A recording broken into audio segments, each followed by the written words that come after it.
ಯೇಸುವಿನ ಮಧುರ ನಾಮದಲ್ಲಿ ಉದಯಕಾಲದ ವಂದನೆಗಳು. ಶಾಲೋಮ್. ತಂದೆಯಾದ ದೇವರಿಂದ ಕರ್ತನಾದ ಯೇಸು ಕ್ರಿಸ್ತನಲ್ಲಿ ಕೃಪೆಯು ಶಾಂತಿಯು ನಿಮಗೆ ಉಂಟಾಗಲಿ. ಹಲ್ಲೆಲೂಯಾ.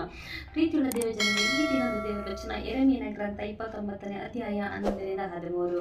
ದೇವರು ನಿಮ್ಮಲ್ಲಿ ಇಟ್ಟಿರುವಂತಹ ಯೋಜನೆಯು ಅದು ಹಿತವಾದ ಯೋಚನೆ ಪ್ರಿಯರೇ. ಹಲ್ಲೆಲೂಯಾ.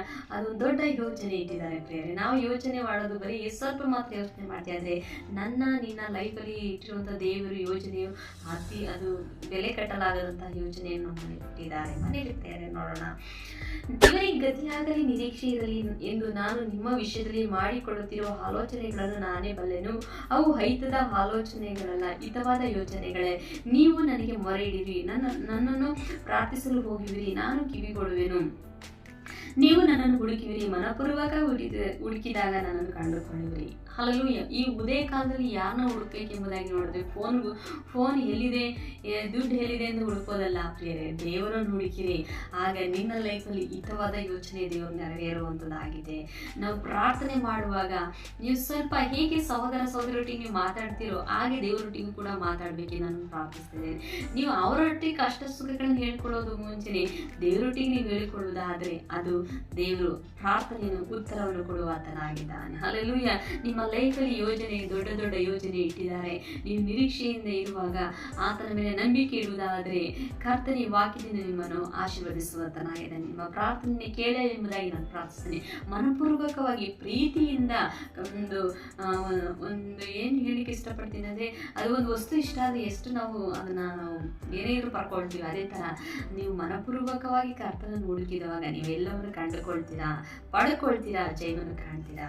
ಬನ್ನಿರುತ್ತೇವೆ ಬೇಕಾಗಲಿ ದೇವರಿಗೆ ಸ್ವಲ್ಪ ಹೊತ್ತು ಸ್ತುತಿಯನ್ನು ಸಲ್ಲಿಸೋಣ. ಅದರ ಜಯವನ್ನು ಕೊಡ್ತಾರೆ. ಹಲ್ಲೆಲೂಯಾ. ಜಯ ನಿಮಗೆ ಯಾರು ಬೇಕೋ ದೇವರನ್ನು ಸ್ತುತಿಸಿರಿ. ಹಲ್ಲೆಲೂಯಾ. ಯೇಸು ಯೇಸು ನಾಮದಲ್ಲಿ ಜಯವು ಜಯ ನಮಗೆ. ಯೇಸು ಯೇಸು ರಕ್ತದಲ್ಲಿ ಬಿಡುಗಡೆ ನಮಗೆ. ಯೇಸು ಯೇಸು ನಾಮದಲ್ಲಿ ಜಯವು ಜಯ ನಮಗೆ. ಯೇಸು ಯೇಸು ರಕ್ತದಲ್ಲಿ ಬಿಡುಗಡೆ ನಮಗೆ. ಯೇಸು ನಾಮ ನನ್ನ ಬಾಯಲ್ಲಿ ಹೇಳುವಾಗ ದೇವು ಎಲ್ಲಿ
ಜೀವನ ಇಡುವಾಗ ದೇವರು ಜಯವು ನಿಮ್ಮ ಲೈಫಲ್ಲಿ ಕೊಡ್ತಾರೆ. ಹಲ್ಲೆಲೂಯಾ. ಮನಪೂರ್ವಕವಾಗಿ ಹುಡುಕಿದಾಗ ದೇವರು ನಿಮ್ಮ ಪ್ರಾರ್ಥನೆಯನ್ನು ಕೇಳುವಾತನಾಗಿದೆ. ನಿಮ್ಮ ಲೈಫಲ್ಲಿ ಯೋಚನೆ ಇಟ್ಟಿರುವುದು ಬರೀ ದೊಡ್ಡ ಯೋಚನೆ, ಅದು ಹಿತವಾದ ಯೋಚನೆ, ಅದು ನೆರವೇರಲಿ ಎಂಬುದಾಗಿ ನಾನು ಪ್ರಾರ್ಥಿಸ್ತೀನಿ. God bless you.